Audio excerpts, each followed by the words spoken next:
morning, everybody. Welcome to Daily Digest with Jimmy Disso, brought to you by MTN. And of course, this is Nigeria Info 99.3.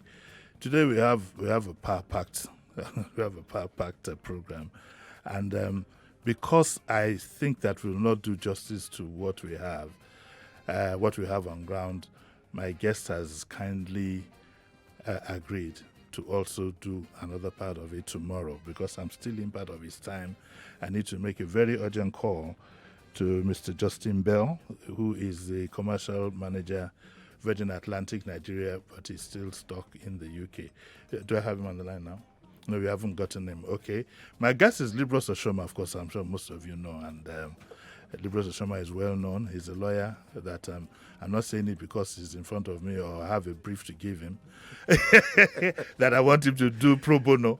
But he's one of the very few lawyers that one respects his opinion. Indeed, you can access his weekly podcast on my blog jimmydisso.com and other areas too.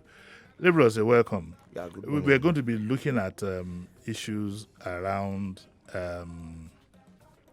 CAMA and also the issues around CAMA and then the recent developments in the NBA. But you will allow me to quickly make this call. I need to clear this because a lot of listeners might want to travel, and I want to find out how ready some of these foreign airlines are. Good morning, Mr. Bell. Hello? Hello, can I speak to Justin Bell? Hello? We don't have him yet. Okay, we don't have him yet. When we do, we will get to talk to him. Meanwhile, we can have a discussion, can't we? Yeah. Which one do we start with? CAMA? CAMA. I don't like the way the thing sounds. CAMA. K-A. Company. Okay, let's use the word Company and Allied Matters Act. Let's start with the Company and Allied Matters Act. Popularly referred to as CAMA. As CAMA. It would be nice for us to get a lawyer's perspective on this issue. So, what do you say? What say you about it? Yes, fantastic. But permit me quickly. I won't be able to read all this section because for us to truly understand, a lot of people have not actually read the provisions of the said provisions of the Company and Allied Matters Act, and so some have heavily relied on, what we call hearsay. Somebody said, my pastor said, one lawyer in my church said. And so, to that extent, it will be very proper for us to just, take, the section is very long, but we'll just take a few, of it for clearer understanding. It is better for people to, the section in controversy is section 839 of the Company and Allied Matters Act. That talks about regulating not-for-profit organization. The reason being that when you establish a not-for-profit organization, it is government ordinarily exempt them from taxes, from paying taxes. Sure. And so, since they are exempted from paying taxes because they are supposed to be charitable organization, every resources of that charitable organization is supposed to be plowed back into that organization or used for the purpose for which it was set up.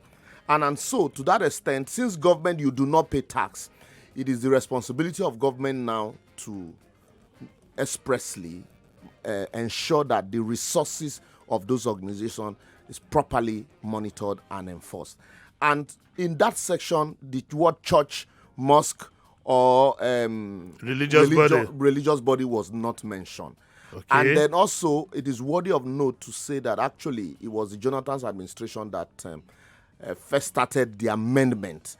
Okay. Even this administration toned it down because in that one, that previous amendment even attempted to regulate the age of retirement. I remember that contentious part. Yes. For religious leaders, but that was removed. And so quickly, the section 839 subsection 1, the commission may by order suspend the trustees of an association, and appoint an interim manager or managers to manage the affair of an association where it reasonably believes that there is or has been any misconduct or mismanagement in the administration of the association. It is necessary or desirable for the purpose of protecting the property of the association, exercise of powers of trustees, application of income and property, suspension of trustees, etc., and appointment of interim manager. Securing a proper application for the proper property of the association towards achieving the object of the association, the purpose of the association of that property or the property coming into to the association, for public interest or that the affairs of the association are being run fraudulently.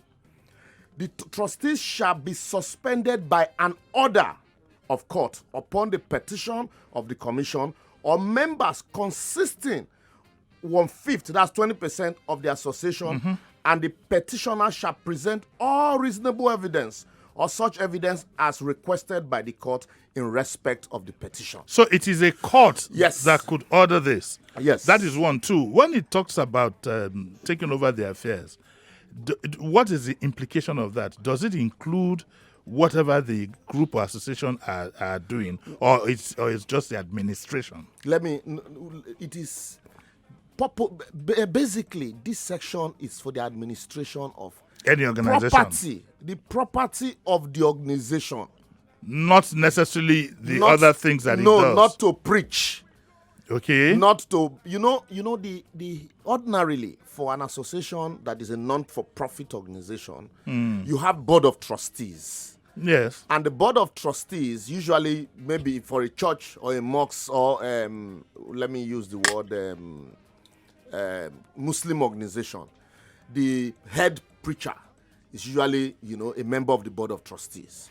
And so if, for example, the fund or properties of the association is being mismanaged and there is a petition from 20% of the member, or in the opinion of the commission they feel that the fund of the association or the property is being fraudulently used, they can approach the court and place before the court verifiable evidence for the court to make an order appointing an interim manager for the management of those funds or the property.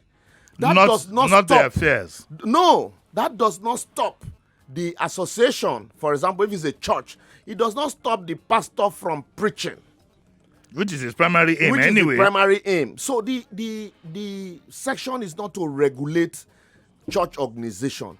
It is to ensure that as a charitable organization, a non-for-profit organization, the funds of that organization are properly used for the aim and objective of the organization. And this also, if you go further down, the suspension or the management should not be more than 1 year, 12 months. Is it stipulated there? It's stipulated in the section. That's why I say I can go down to that paragraph and also read for you if time permits us. And so I have also heard, opinion of some religious leaders. Oh, government wants to regulate churches. No, that is a blatant no. The section aims to regulate charity organization, because also the churches are registered under Part C of CAMA as non-for-profit.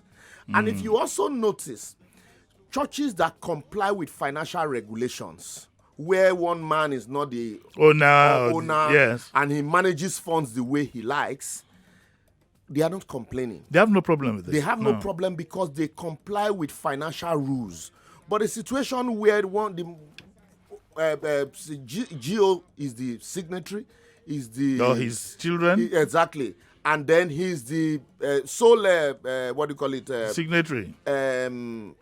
Trustee.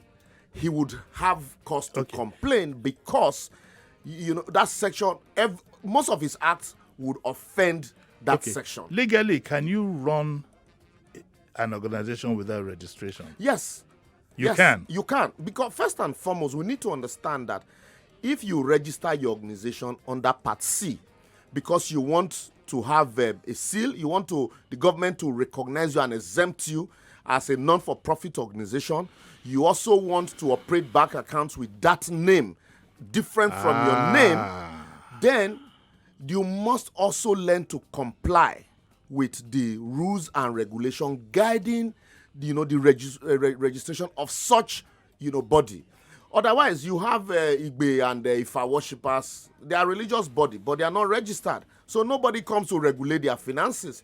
But just that they cannot open bank accounts in the name of such. Which is, well, I'll have you know, and I'd like to be corrected. I will ask Kunle Hamilton on Tuesday. Philip, remind me to ask him. I hear that the Celestial Church of Christ ran for 10 years without the money we had. I don't know. I'll confirm from. Was being kept just with one woman, and she. So you can actually run a church. I saw some man boasting on the social media his church. That his church. He was hitting his chest. His money. One thing they don't understand is that the moment you collect funds from the public, it's public funds. And then even if you started it with your money, if you started with your money, and then once you register as a non-for-profit organization and government exempts you from paying taxes, then it is the responsibility of government to ensure that while you are not paying taxes, the fund generated by your organization is properly used for the purpose for which. And then quickly, in the UK, what happens is when you pay your tithes, it is presumed that you are contributing to charity. Government gives you a rebate on your tax subsequently. Okay. And that is why they are even very strict there. Because when you, as an individual, pay tithes and pay offering in church, it is presumed that the law is that you have contributed to charity. And so, when you are paying your taxes, when you are filing your taxes, you are given an exemption on that tithe that you have paid. And so, they would not want a situation where it has cost them money to run that organization. Yes. And then you now want to mismanage such fund the way you deem fit. But here, there is also this quarrel that because government has not been diligent in managing even its own funds, why do you now want to manage? No, I don't buy that argument. Also is neither here nor there, because the government is not saying they want to manage your fund. What government is saying is, if you come to us and register and say you want to run a non-for-profit, and you should not, a non-for-profit organization is not an organization where you begin to pay your members 40 million naira, 20 million naira, buying 10 million luxurious cars, buying luxurious cars and private jets. Definitely, the association will need funds to run itself. But also, members of the association would be paid salaries, but salaries would be reasonable. And a situation where salaries are outrageous and it's beyond the money ordinarily what a reasonable association of such nature should get, then it is the responsibility of government to step in. Allow me play the devil's advocate here. My mind, as you were speaking, Liborious, my mind kept going to the man beating his chest on social media, and his let CAMA come. He made it look as if it was some enemy coming with a gun or something. But let me ask, because he kept saying my funds. Can I build a church somewhere, build the church, run it without registering it? Yes, you can. And collect donation? You can. The moment. So the only thing is, sorry, so that you can get my brief properly. The only thing is that, according to you, I can't run a bank, except I'm running it in my name, in which case I'll pay tax. You can even, exactly. You can even run it in your name, but you must pay taxes on it. You will also be subject to regulation, financial regulations. If you say you are self-employed, for example, as a pastor, but your church is not registered, and so you have huge funds in your account in your personal name. Yes. You also know that there are NFIU regulations. You also know that there are EFCC regulations that will apply to that fund in your name. And so you can't say that, for example, EFCC should not begin to look into those accounts and how money comes in and where the money coming from. Is from some of your contributors, are they aiding terrorists or is it money laundering? So if you register as an association, you say it's not for profit, and government says, okay, you're not going to pay profit, you're not going to pay taxes. And so government now is saying that, mind you, this Company and Allied Matters Act was a decree for more than 30 years, we have not, updated this law. So it becomes very necessary in the course of ease of doing business to also update this law, and in updating the laws, ensure that monies that are received by companies and allied businesses, this document regulates both banks, financial institutions, and every company operating in Nigeria. And so since churches and other NGOs are registered under Part C, which is not for profit, and so the law also tries to ensure that the non-for-profit organizations, especially at this time where there is so much money from terrorist organization, so as to ensure that money coming in are properly utilized and used for what it is meant okay, that for. brings me to the next question. Are you supposed to file returns every year under this? No, you don't have to. They don't.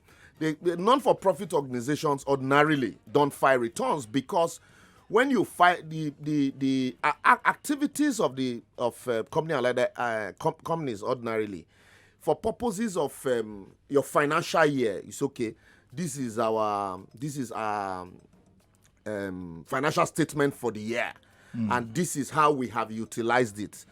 For profitable organizations, for non-for-profit organization also, they are also supposed to file returns, and from those returns, that's where the Corporate Affairs Commission will check if truly the funds that are being used or that are being received by the organizations are properly used for such organization. So, and then in some cases, if a non-for-profit organization is even winding up, the funds in the account of such organizations, it is the responsibility, even before the amendment, it is the responsibility of the Company and Allied Corporate Affairs Commission to ensure that such funds is transferred to another organization with similar objectives. It is not for the trustees to share. You transfer it. That is why you hear when somebody says, I donate this fund to charity. And if such charity is winding up, they will transfer the funds, the SS funds, to another charitable organization that is running similar objectives. But wait. So let me get, if we set up a church called Christ Cathedral. Yes. And we want to fold up. So we now have to change it to the funds. We can't. The trustees can't share it. No. Hey boys, let's round up and everybody too. We have to now give it to a Liborious Cathedral. Liborious. That is also, carrying out objectives of charity. But this business sweet, don't you think? That is why, because it is not a business, but we are running it as a business. Well, I think we've come to a point where we just have to admit that religious organizations have become full-blown businesses. Yes, that is why a lot of them are scared. Yes. Because they run these organizations like businesses. Now, some of them are threatening to go to court. What do you think that would yield?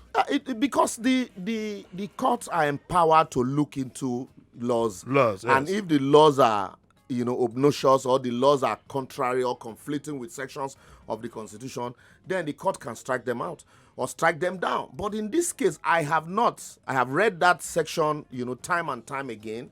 I've read that section like 3 times this morning. And I have not seen anywhere in that section. But you're not the judge. Let me put it in the minds. Let me put it in the words of a lawyer I had something to do with. It says, "You don't know the mind of the judge."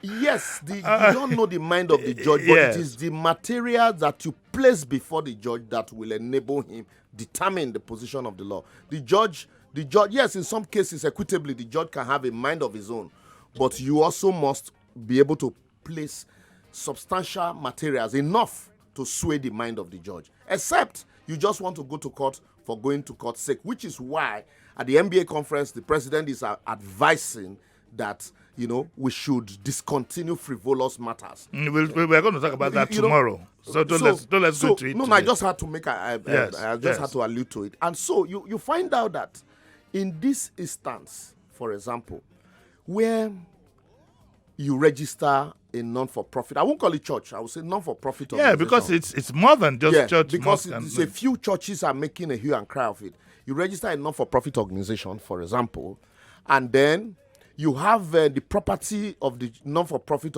organization being used to run as a brothel.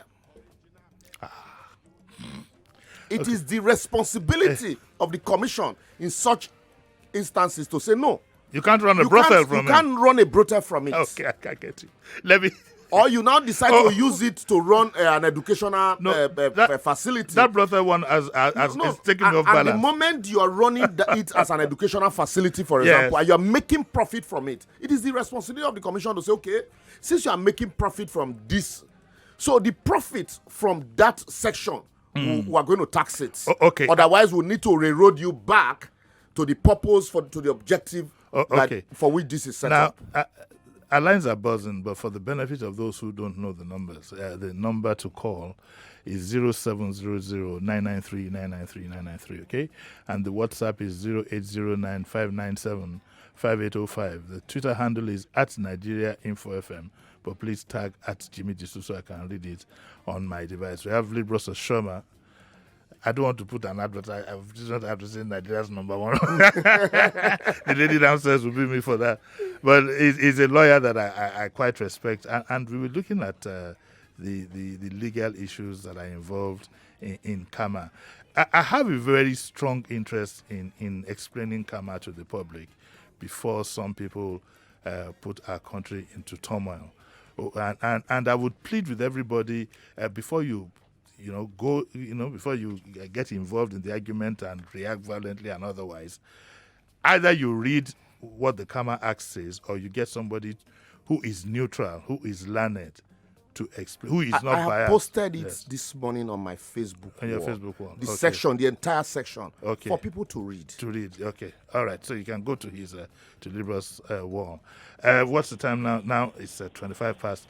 I need to. You got Hello, good morning. Morning. Yeah, this is Anthony on the line.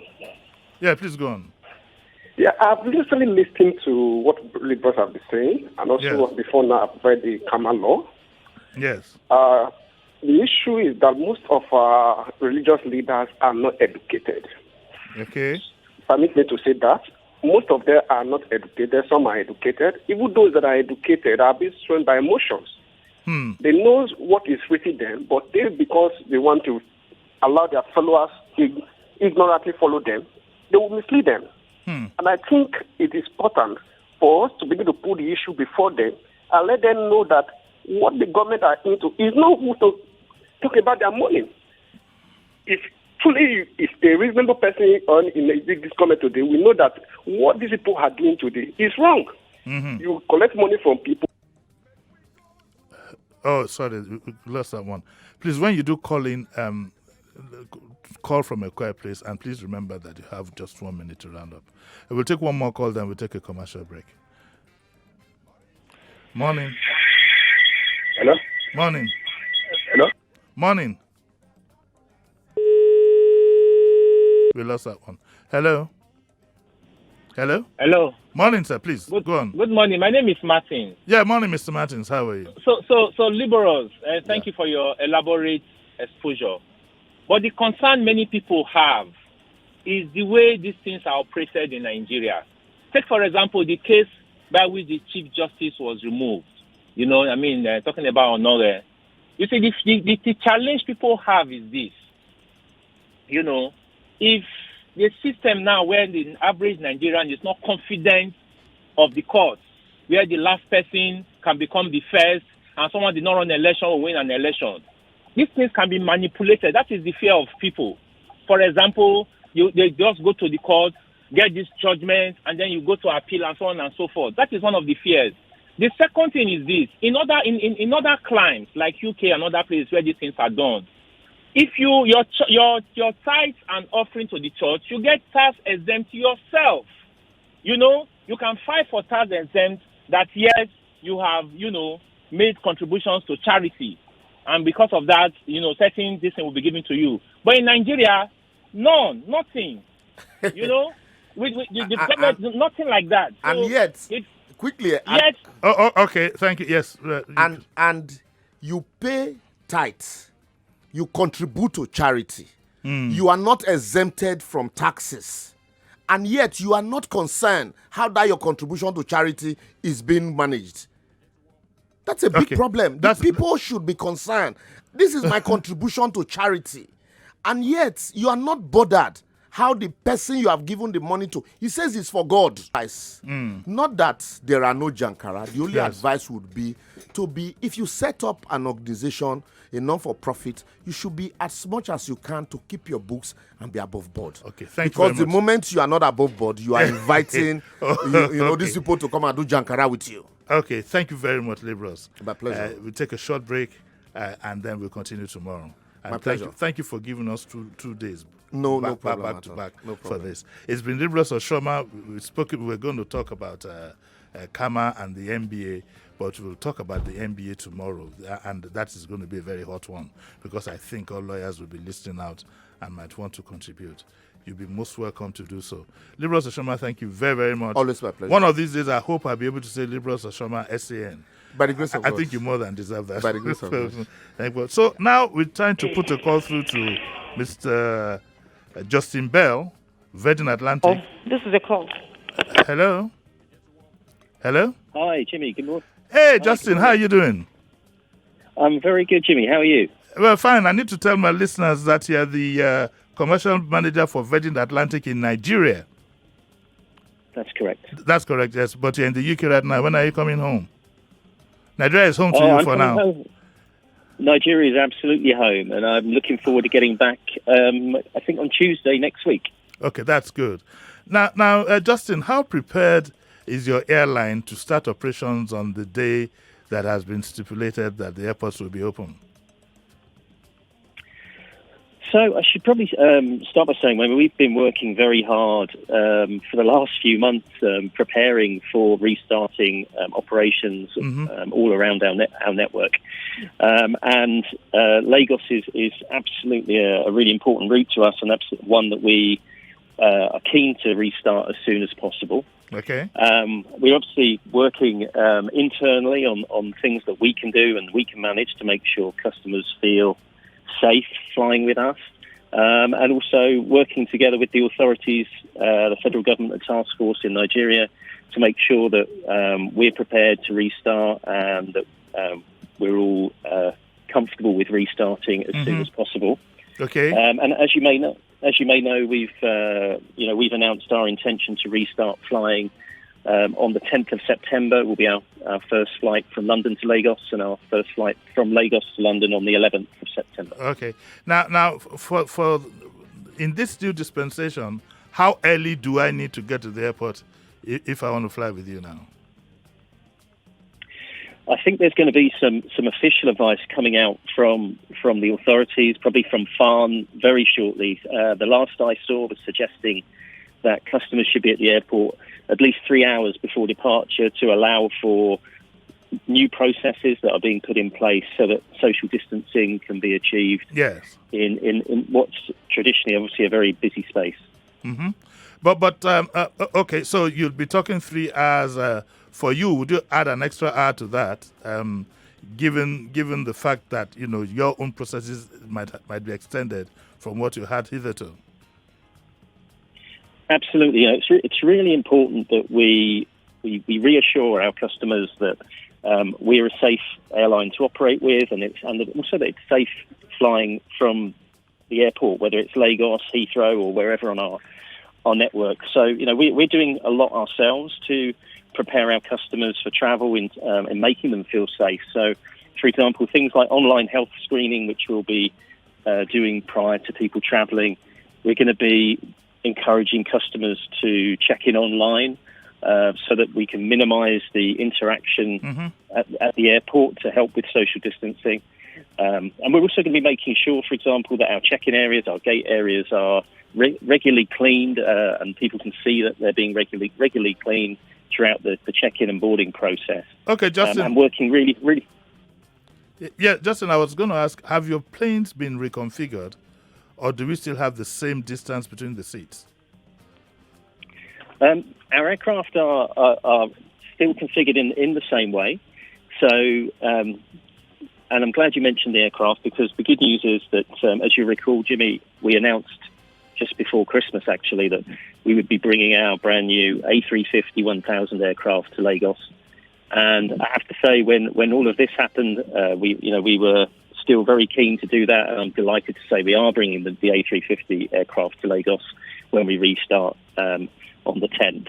But what we're going to be doing, is obviously in line with requirements for the various markets we fly to, where spacing is required, we will be spacing and obviously making attempts, very serious efforts to make sure that there is space between people as much as possible. Okay. You're supposed to wear a mask when you're on board, is that right? All through the flight? That's right. So that will be something that we'll be asking our customers to do, which obviously they What about feeding time? Or are you going to wear a mask with a hole in it?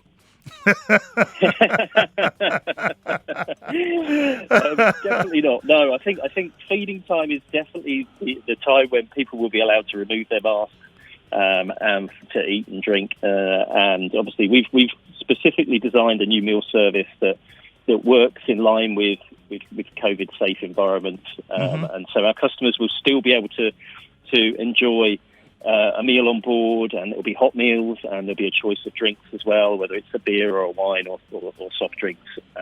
What we're really, really keen to do, Jimmy, is to make sure that our customers ultimately at this time feel safe flying with us, but also we want to make sure that we don't just abandon our principles around delivering great customer service to people, and that we still try and integrate these COVID safe practices, which are absolutely vital and vital for our customers' well-being and peace of mind. But obviously, people, when they travel with Virgin Atlantic, expect a certain level of service from us, and we're keen to deliver as much of that service as we can in a safe way. You're running a bit of a commercial on me, Justin. I caught you out on that, but it's okay. I mean, I'll overlook that. There'll be payback on that. Now. So it's to a large extent on board. It's going to be almost business as usual, except of course for the masks. Your crew are going to have masks on all through. The pilots are going to have masks on too. All of our crew will be wearing masks throughout the flight, as will customers, for sure. But there's other things that are going on behind the scenes that also create a safe environment for customers. One of the things that we're going to be doing before every single flight is doing an electrostatic spraying of the aircraft interior with a disinfectant. Which will be before every single flight, whether it's from London, Lagos, New York, wherever. This is something that we know will give people peace of mind, and also what we wanted to remind customers as well, when they're flying, is that our aircraft have the HEPA system on board, which recycles the air every few minutes, and actually filters out viruses and bacteria in the air. So, in terms of flying on an aeroplane, the air is probably as good as it can be. Now, I need to get this straight. Do you need to have done a test before you can board a Virgin Atlantic flight? A few days before. Yes, go on. It depends on the route you're flying. So, for example, with Lagos at the moment, our latest understanding of the requirements for coming into Lagos are that you will have to have a COVID test around 72 hours before leaving for Lagos. And that's from London, okay. From London. Yes. Right now, to go into the UK, you do not need to have a COVID test. You're just required to isolate and quarantine for 14 days when you arrive. Now, that is a big one, and I hear the airlines are kicking a big fuss about that, saying that it's a disincentive to passengers.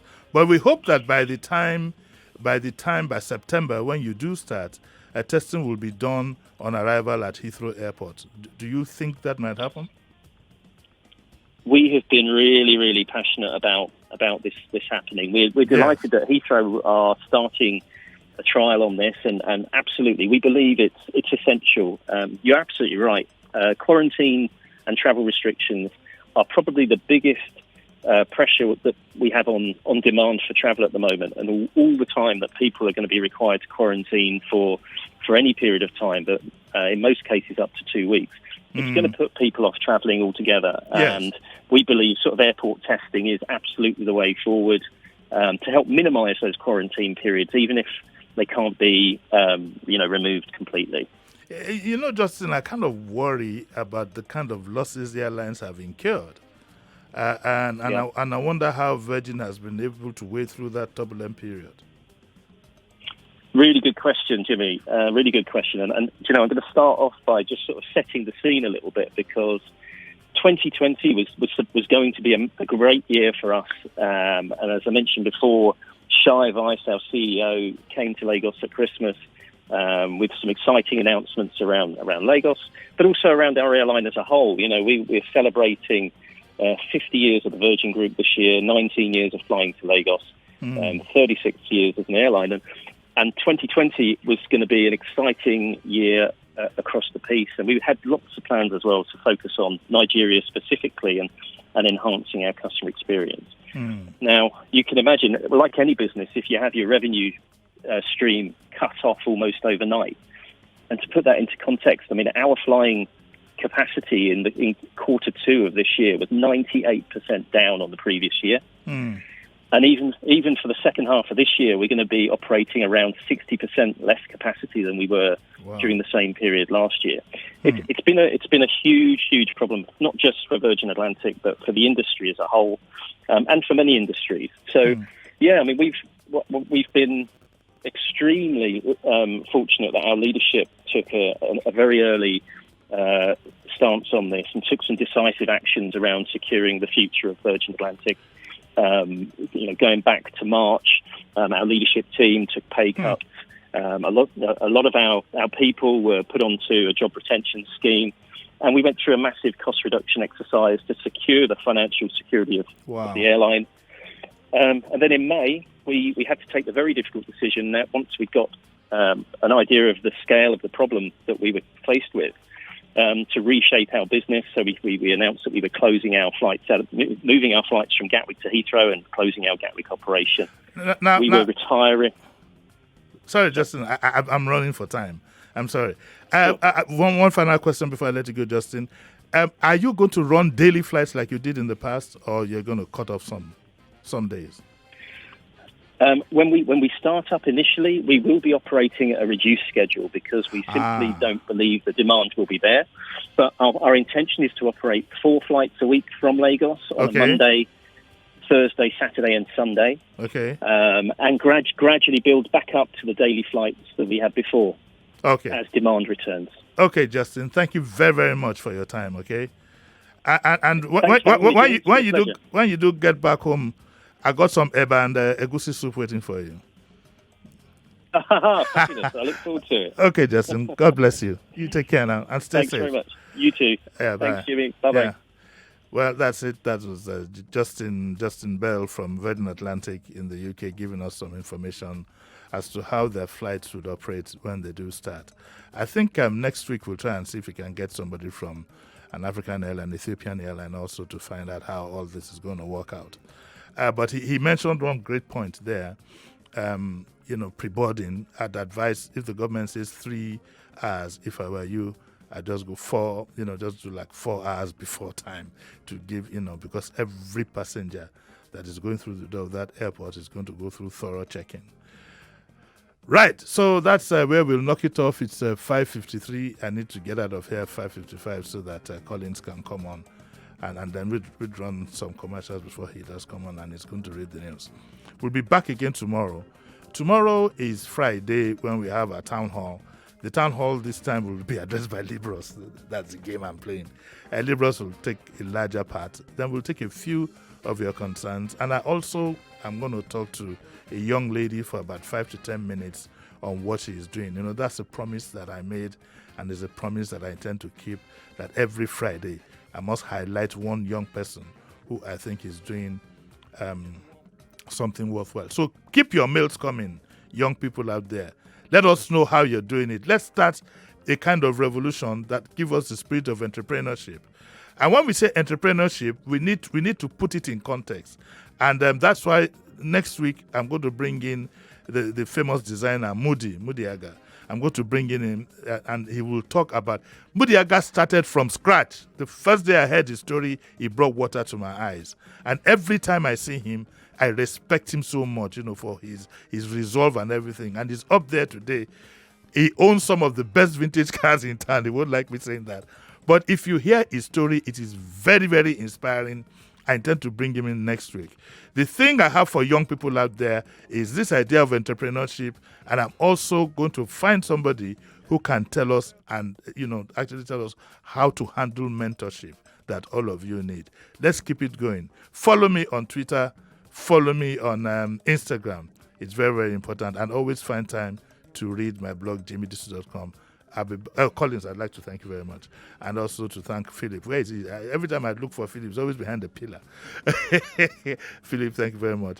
We'll be back here again tomorrow. But don't touch that dial. Collins is coming on next.